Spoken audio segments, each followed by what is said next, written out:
not really too experienced in actually playing, even though they know that it exists. And that can be really problematic as a game unfolds. That is true. This is 3 patches past the World's meta, so maybe they prepared. He wants to get a little aggressive. Completely unscouted. Now Prey, flash to stop him from getting immediately locked up. A miss, though, on that deadly flourish, but it's still just barely enough damage for a kill to go over to Seoul. Yep. And meanwhile, in mid lane, Edge actually taking a lot of so well.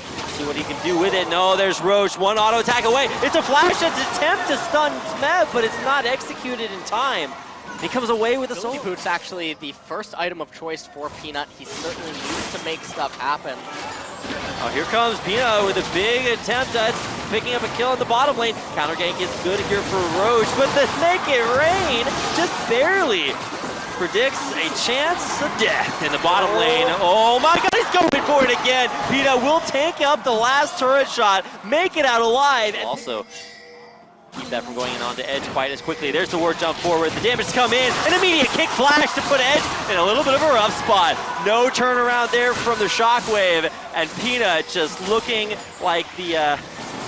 Meanwhile, down in bottom lane, Punch having a gank denied. Cry with a solo kill.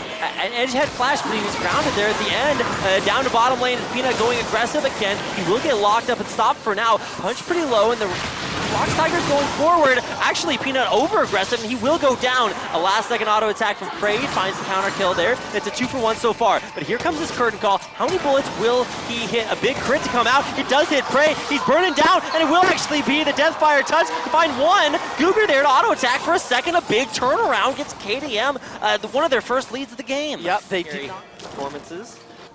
Did showcase earlier on. Now, Punch back to an unscouted trip to the bottom lane. This is what got them their first advantage. We might see them find it once again. Cougar walking a little bit too far forward will go down. And it's going to be a nice hit there from the last part of the curtain call to find one kill, and maybe more to come in here.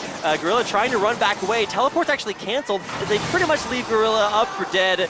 Punch there to secure that kill. And I mean, he's going to push the go button here soon enough. Prey does have that enchanted crystal arrow as well. And here comes Peanut. The arrow will hit in onto Goober, and he's off onto Peanut. Still allows him to get the kick. Find himself another kill, but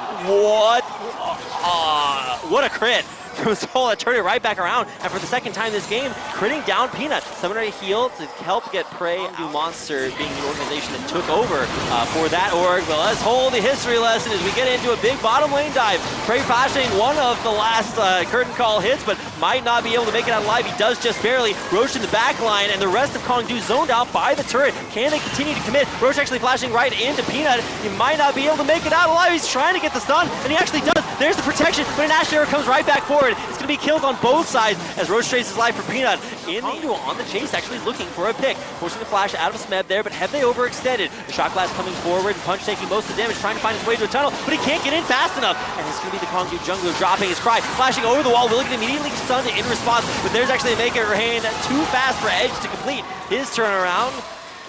And that's going to be 3 kills traded back to the Tigers. A little bit too far out of the game yet. Goober trying to get a big flank in there. He will secure a knock up there onto Prey. Will set up for more damage from this curtain call, but just not enough. Oh my god! A huge damage from Seoul that's just way ahead of the curve. Rotating to the bottom side of the map. Roche doesn't have teleport to get away from this, and I mean, Edge is completely out of position. Oh, and Goober trying to find this pick onto Cry. Seraphs is used, and all the shots will miss. Cry just able to put on his dancing shoes and survive pretty much forever. Punch now the one to come up here, and okay, that's gonna hit. Yeah, one way to get the kill. Sooner or later, Seoul finds it. And a good defense on the bottom second tier turret as it gets dropped lower and lower. Roche the one to take the arrow, Edge out alive.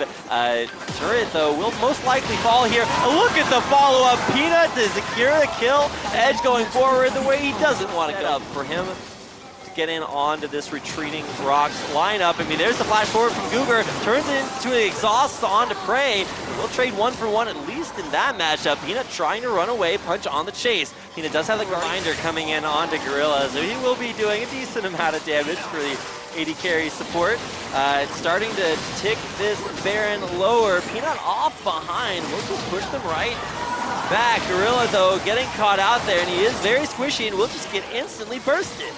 Yep. But a lot of the members took a lot of damage, and Smeb still has teleport. So this is do or die here. Kongdoo Monster do know they're going to lose their bottom inhibitor. SMEB does go on the push, but committing to this dragon, Peanut capable of ending their careers. Trying to lock up Cry, they will take him dangerously low. They're down to a couple thousand HP. Peanut in the pit. There's Edge over the wall. Who gets the Baron? It is Kongdoo Monster. They're going to find a few kills along with it. They do pop that Peanut GA. They're looking for more kills. They've already taken down Cry. Gorilla dead from previously. There's the respawn coming in on to Peanut. He'll drop instantly. Prey looking to get forward. Almost finds that kill onto Seoul, but in the meantime, they've actually been able to push SMEB out of their base. Look at Prey kiting like a monster. The tunnel back away. Okay, that's going to be the auto attack that does it. A Prey Seeker to take him down. And in the end, Kongdoo come away with the Baron, several kills, but they lose that bottom. Last time he's picking up his Executioner's Calling, so he's going to head into either Mortal or Lord Dominant. Now Smite actually does go the way of the ROX Tigers, but one after another they get picked off. It's just a red buff, guys, but they trade 2 lives for it, and those picks are actually huge for the Kongdoo position. As we move into the late game now.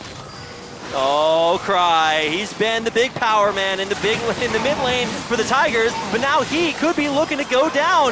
Zhonya's will keep him alive for a little bit longer. Saul actually flashing into that Baron pit. Edge now in there as well. SMEB lots of damage out there as well to the outside, but all of Kongdoo are getting hit on by Baron, and it's not what they're going to be looking for. Is now Roach running back away, and the Tigers might just have found a way back in after getting their dual lane picked off. They are the ones looking to chase this through for kills of their own. Rose just barely trying to survive. The slows come out and he will fall. It's 3 members dead for only Cry's death as well. And look at the Tigers going straight towards Baron. Yep, they are going straight towards Baron, and Punch and Guger recognize that they have turned around. And it looks like Guger and Punch are going to try to interrupt and steal this Baron. Oh no. Shockwave coming forward there. Lots of damage there in both the support and jungler.